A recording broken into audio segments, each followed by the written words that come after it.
এবং জনাব তারেক রহমানের উম্মা হিসেবে জনাব তারেক রহমানের উম্মা হিসেবে জনাব তারেক রহমানের উম্মা হিসেবে আমি এখানে আছি।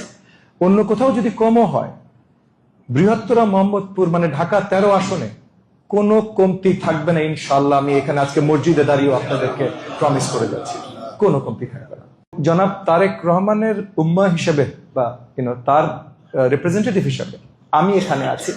অন্য কোথাও যদি কমও হয়, বৃহত্তর মোহাম্মদপুর মানে ঢাকা 13 আসনে কোনো কমতি থাকবে না ইনশাআল্লাহ। আমি এখানে আজকে মসজিদে দাঁড়িয়েও আপনাদেরকে প্রমিস করে যাচ্ছি, কোনো কমতি থাকবে না। তো সেই জায়গা থেকে আপনারা আশ্বস্ত থাকবেন, এই এলাকার সকল সমস্যার সমাধানে আমরা কাজ করব। আপনাদেরকে নিয়ে আপনাদের প্রয়োজন আছে, আপনারা বিশ্বাস রাখবেন। এবং আমি আপনাদের মাঝে আছি। আজকে জুম্মায় এসেছি, আগামীতে হয়তো আসতে আবার কয়েক মাস পর আসতে পারি, কিন্তু রেগুলারলি আমাকে আপনারা পাবেন, এটা মনে রাখবেন। আমার জন্যও দোয়া রাখবেন। এখানে আপনাদের সেবাই আছি সারাদিন রাত।